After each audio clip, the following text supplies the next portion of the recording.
বিসমিল্লাহির রহমানির রহিম। আজকের এই ভিডিওর মাধ্যমে যদি আপনারা ইয়াজুজ মাজুজকে চিনতে না পারেন, তাহলে আপনারা কিয়ামত হয়ে যাও মাগার আপনারা ইয়াজুজ মাজুজকে চিনতেও পারবেন না, ধরতেও পারবেন না, দেখতেও পারবেন না। আমি চ্যালেঞ্জ করলাম আপনাদের সাথে, ঠিক আছে? তো দেখেন, আমি আপনাদেরকে ইয়াজুজ মাজুজের ব্যাখ্যা শোনাই, আর আপনারা দেখেন আপনারা ইয়াজুজ মাজুজকে চিনতে পারেন কি না। সুম্মাত বাসা বাবা, জুলকারনাইন এক পথ ধরে চলতে চলতে একটি জলাশয়ের কাছাকাছি আসলো। তো সে দেখলো সূর্যটা ডুবে যাচ্ছে একটি গোলাটে সমুদ্রে। তো ওই অঞ্চলে কি ইয়াজুজ মাজুজ ছিল না।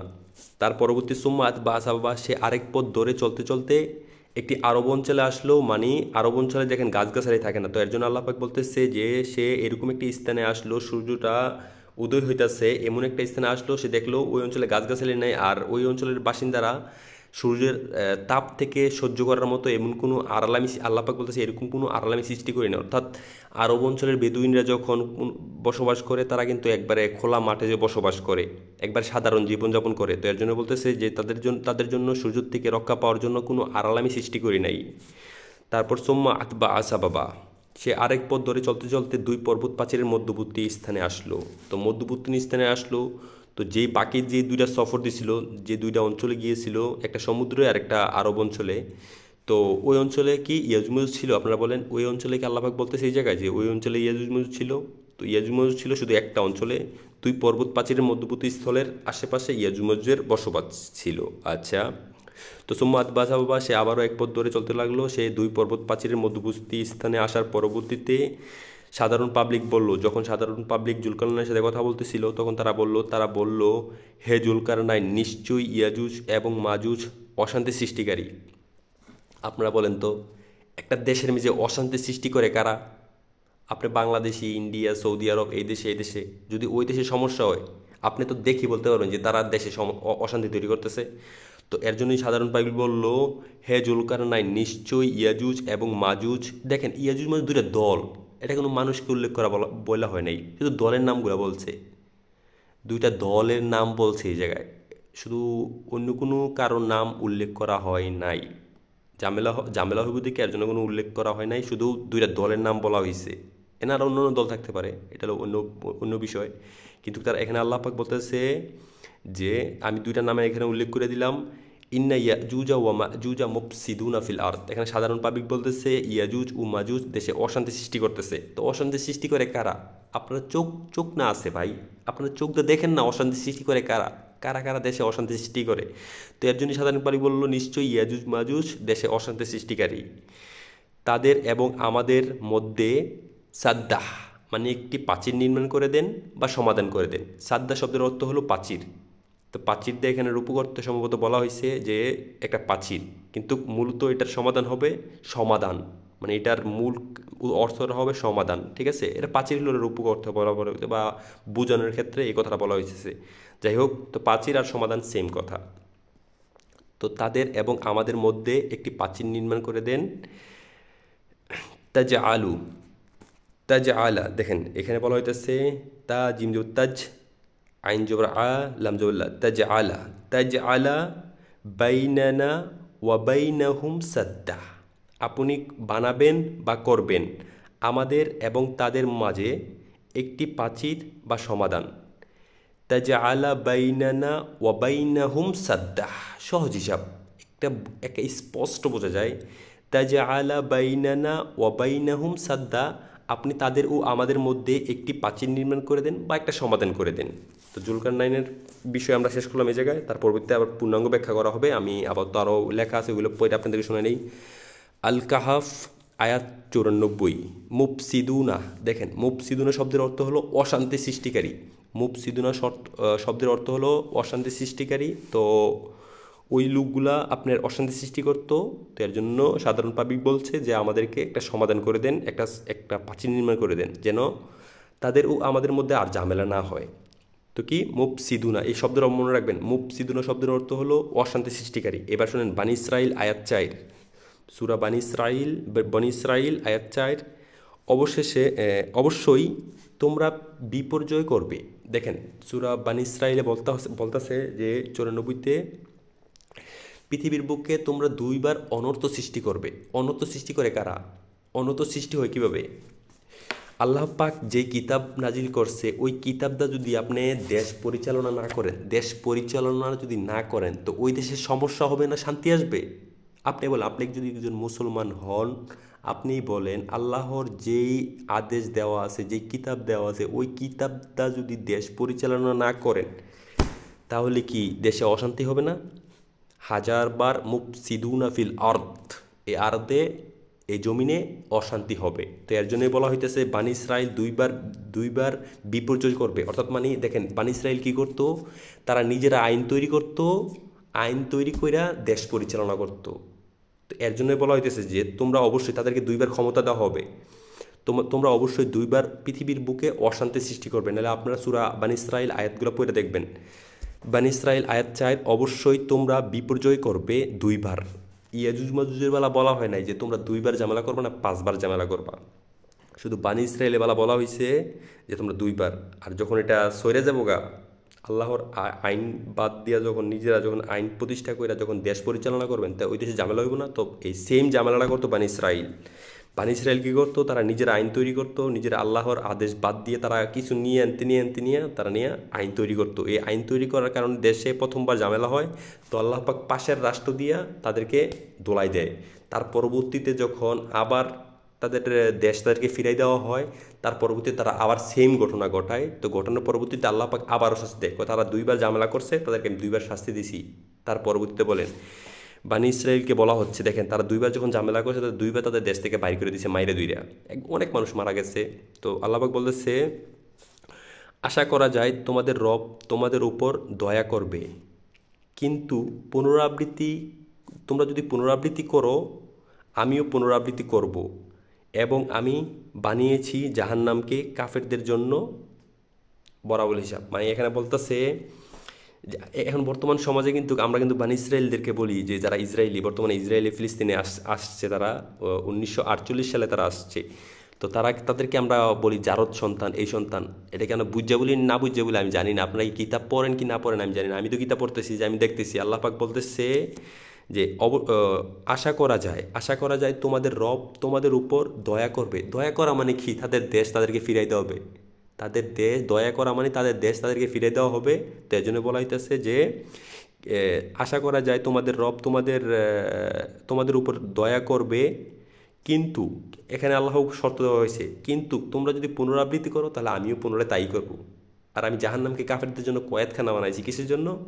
যারা আমার আইন আদেশ অমান্য করবে তাদের জন্যই জাহান্নামকে আমি প্রস্তুত করে রেখেছি। তো আশা করি আমি এই কথাগুলো আমি তারপর রিপিট করে আমি শোনাই, যেন আপনারা আবার সহজভাবে বুঝা। সূরা আল কাহাফ আয়াত 94। মুফসিদুনা শব্দের অর্থ হলো অশান্তি সৃষ্টিকারী। আল্লাহর আইন বাদ দিয়ে যদি আপনি নিজেরা আইন তৈরি করে যদি দেশ পরিচালনা করেন, তাহলে দেশে অশান্তি তৈরি হবে। তো সেম সমস্যা জুলকারনাইন এই সমস্যাটা সমাধান করে দিচ্ছে, যে মানে ওই দেশের মানুষগুলো বলছে যে মুফসিদুনা ফিল আরদ, তারা দেশে অশান্তি তৈরি করতেছে, কিসের জন্য? আল্লাহর আইন বাদ দিয়ে তারা নিজের আইন তৈরি করে দেশ পরিচালনা করতেছে। আর সূরা বানি ইসরাইল বলা হইতেছে যে বানি ইসরাইল দুইবার পৃথিবীর বুকে অশান্তি তৈরি করবে, আমি দুইবার তাদেরকে পানিশমেন্ট দেওয়া হবে, তাদেরকে শাস্তি দেবো। এই অদা পূর্ণ হওয়ারই ছিল। তো আল্লাহ পাক তারা দুইবার এই নিজের আইন তৈরি করে দেশ পরিচালনা করছে, আল্লাহ পাক তাদেরকে দুইবার শাস্তি দিছে। তার পরবর্তীতে আল্লাহ পাক বলতেছে যে আমি তোমাদেরকে দয়া করবো, আমার যখন সময় আসবে আমি তোমাদেরকে দয়া করবো, কিন্তু তোমরা যদি সেম ঘটনা যদি আবার পুনরাবৃত্তি করো, তাহলে আমিও তোমাদেরকে আবার শাস্তি দেবো। আর আমি জাহান্নামকে তো কাফেরদের জন্য কয়েদখানা বানাইছি। এবার আসেন, আমি আশা করি এই কথাগুলো আপনাদেরকে বুঝাইতে পারছি, যদি আপনারা ইয়াজুজ মাজুজ চিনতে চান। জুলকারনাইন বলল, এ আমার রবের অনুগ্রহ। দেখেন জুলকারনাইন যখন ওই সমাধান করলো বা ওই প্রাচীরটা নির্মাণ করে দিল, তো জুলকারনাইন বলল, এ আমার রবের অনুগ্রহ, যখন আমার রবের প্রতিশ্রুত নির্দিষ্ট সময় আসবে, তখন তিনি একে ধূলিসাৎ করে দেবেন। আর আমার রবের প্রতিশ্রুত সত্য, মানে প্রতিশ্রুতি সত্য, মানে অর্থাৎ মানে দেখেন আমি যে বলি, যদি আপনাকে খোলাসাভাবে বলতে চাই, জুলকারনাইন যখন এই ইয়াজুজ মাজুজের ঝামেলা সমাধান করে দিল, আল্লাহর আইন প্রতিষ্ঠা করে দিল, তার পরবর্তীতে জুলকারনাইন বলল যে এটা আমার রবের অনুগ্রহ ছিল, আমার রবের সাহায্য আছে বললেই কিন্তু আমি এই ইয়াজুজ মাজুজদেরকে দমন করতে পারছি, ইয়াজুজ মাজুজের ঝামেলা আমি সমাধান করতে পারছি। জুলকারনাইন বলল এ আমার রবের অনুগ্রহ। তো জুলকারনাইন সহজ বলেছে যে এটা আমার অনুগ্রহ, আমার রবের অনুগ্রহ বললে কিন্তু আমি এটা পারছি, আর নয়তো আমি পারলাম না। কিন্তু আমার রবের প্রতিশ্রুত সময় যখন আসবে, নিকটবর্তী আসবে, তখন আমার রব এই সমাধানটাকে আর এই প্রাচীরটাকে ছিন্ন বিচ্ছিন্ন করে দিব, কেউ খুঁজে পাইতো না, ঠিক আছে। তো এই প্রাচীরটাকে ছিন্ন বিচ্ছিন্ন করে দিব। আমার রবের প্রতিশ্রুত সময় সত্য, মানে প্রতিশ্রুতি সত্য, মানে আমরা যদি সত্য একটা কথা বলি যে আমরা আল্লাহর কসম, এটা কিন্তু একদিন ভাঙে যাবো গা। কিন্তু আমার রব যা কথা বলে এটা সত্য কথা বলে, এটা কিন্তু একদিন ছিন্ন বিচ্ছিন্ন হয়ে যাবে। তোমরা যখন দেশের মেঝে অশান্তি তৈরি করবা, দেখেন এই ছিন্ন বিচ্ছিন্ন কীভাবে হবে। তোমরা যখন দেশের মেঝে অশান্তি তৈরি করবা, বিভিন্ন দলে দলে বিভক্ত হয়ে যাবে মানুষ, তখন এই প্রতিশ্রুতির সময় আস্তেই করে উদাও হয়ে যাবো গা। এই প্রতিশ্রুতির সময় উদাও হয়ে যাবো গা। কিসের জন্য? মানুষ বিভিন্ন দলে দলে বিভক্ত হইয়া মানুষ দেশের মেঝে ঝামেলা তৈরি করব। এই ঝামেলা করার কারণে আল্লাহ পাকের অদা তুলে নিব, দিকে মানুষ এই ঝামেলা করব। কিসের জন্য? আল্লাহ পাক তো পরীক্ষা করবে আমাদেরকে, যে আমি প্রত্যেকটা মানুষকে পরীক্ষা ছাড়া এই দুনিয়ার থেকে নেব না, আমি তাকে পরীক্ষা করব এবং কি তাকে নিয়ে যাব, ঠিক আছে। যাই হোক, আর সেদিন দেখেন এই সূরা কাহফের পরবর্তীতে বলতেছে, আর সেদিন আমি এই লোকদেরকে, দেখেন এটা সূরা কাহফের কয় নম্বরে ছিল, 94-95, মানে সূরা কাহফে আছে 94-95 পর থেকে আছে আর কি। আর সেদিন আমি এই লোকদেরকে ছেড়ে দেব, তারা তারা দেখেন এখানে বলা হইতেছে ছেড়ে দেব তারা তারা সাগরের ঢেউয়ের মতো। দেখেন এখানে বলা হইতেছে আপনার, এই যখন জুলকারনাইন বলল যে এটা আমার পালনকর্তার প্রতিশ্রুতি সময় যখন আসবে, তখন তাই একে ছিন্ন বিচ্ছিন্ন করে দেবো। তার পরবর্তীতে আয়াতে বলা হইতেছে, আর সেদিন আমি এই লোকদেরকে ছেড়ে দেব সাগরের ঢেউয়ের মতো, পরস্পরের সাথে সংঘর্ষে লিপ্ত হবে। দেখেন আপনারা এখন একটু খুব মনোযোগ দিয়ে বুঝবেন যে কারা পরস্পরের সাথে সংঘর্ষে লিপ্ত হয়। আর সেদিন আমি এই লোকদেরকে ছেড়ে দেব, তারা সাগরের ঢেউয়ের মতো পরস্পরের সাথে সংঘর্ষে লিপ্ত হবে। তো কারা সংঘর্ষে লিপ্ত হইতেছে? একদল আরেক দলের সাথে মানে সংঘর্ষ করে কিসের জন্য? মানে শক্তি হাসিল করার জন্য, ক্ষমতার জন্য কি একদল আরেক দলের সাথে যুদ্ধে লিপ্ত হয়। যে যে জিতে তেই তো ক্ষমতা পায়, তাই না? তো এর জন্য বলা হইতেছে যে, আর সেদিন আমি এই লোকদেরকে ছেড়ে দেব, তারা সাগরের ঢেউয়ের মতো পরস্পরের সাথে সংঘর্ষে লিপ্ত হবে। আর সিংহায় ফুৎকার দেয়া হবে এবং আমি সব মানুষকে একত্র করব। আর সেদিন আমি জাহান্নামকে সেই কাফেরদের সামনে আনব। যখন কিয়ামত হয়ে যাবো গা, তার পরবর্তীতে ধরুন না, কিয়ামতের আগ মুহূর্তে বা কিয়ামত হয়ে যাওয়ার পরবর্তীতে আল্লাহ পাক জাহান্নামকে উপস্থিত করবেন যে দেখো তোমরা যে পাপ করেছো, এই পাপের ফলাফল পাও তোমরা এখন। তারপর দেখেন সূরা আল আম্বিয়া, যদি আমি এই পর্বে যদি পুরাটা শেষ না করতে পারি, তো আপনারা আগামী পর্বে এর পরের পর্বে দেখে নেবেন, ঠিক আছে। কাজী যে ব্যক্তি মুমিন থাকা অবস্থায় সৎ কাজ করে, তার কাজের অমর্যাদা করা হবে না এবং আমি তা লিখে রাখি। আপনি যদি ভালো কাজ করেন তাও লিখে রাখবো, যদি খারাপ কাজ করেন তাও আল্লাহ লিখে রাখবো। আর যে জনপদকে আমি ধ্বংস করে দিয়েছি, তার অধিবাসীরা আবার ফিরে আসবে। দেখেন এখানে বলা হচ্ছে, আর যে জনপদকে আমি ধ্বংস করে দিয়েছি, তার অধিবাসীরা আবার ফিরে আসবে, এ সম্ভব নয়। মানে মানে আল্লাহ পাক যে জনপদকে ধ্বংস করে দিয়েছে, ওর জনপদের মানুষগুলো আর ফিরে আসা সম্ভব নয়। এটা যাই হোক, এটা আমার একটু অন্য দ্বিমত আছে। দেখেন আল আম্বিয়া, দেখেন এখানে হলো আপনার 95 আর 96। তারপর দেখেন আমি আরবিটা বললে আপনারা বুঝতে পারবেন। ও হারামুন আলা ক্বরিয়াতিন আহলাকনাহা আন্নাহুম লা ইয়ারজিউন হাত্তা ইযা ফুতিহাত ইয়াজুজা ওয়া মাজুজা ওয়া হুম মিন কুল্লি হাদাবিন ইয়ানসিলুন। অর্থাৎ যদি আমরা এই আয়াতটা যদি এভাবে ধরে নেই যে যে জনপদকে আমি ধ্বংস করে দিয়েছি, সেই জনপদের বাসীগুলা ফিরে আসবে না যতক্ষণ পর্যন্ত না ইয়াজুজ মাজুজকে বন্ধন মুক্তি করা হয়। এবার আপনারা বলেন, 1948 সালে বানি ইসরাইল জাতি তাদের ভূমিতে ফিরে আইছে।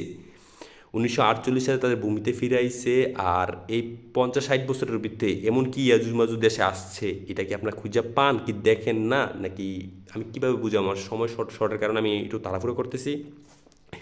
এমনকি যখন ইয়াজুজ মাজুজকে খুলে দেওয়া হবে, আমার সময় শর্ট হয়ে গেছে, ঠিক আছে। আমি আবার পরবর্তীতে আবার এটাকে আবার পূর্ণাঙ্গ ব্যাখ্যা করে আমি আপনাদেরকে বোঝানোর চেষ্টা করবো। আশা করি আমি আপনাদেরকে সাধারণ একটা জ্ঞান দিতে পারছি। দেখেন, আপনারা চোখ খুলে যদি এজুম দেখতে পারেন তো দেখেন, আর না দেখতে পারলে আমার কিছু করেন না। আমি আবার দ্বিতীয় পর্ব বানাবো ওইটাকে নিয়ে। ওকে, আল্লাহ আসসালাম।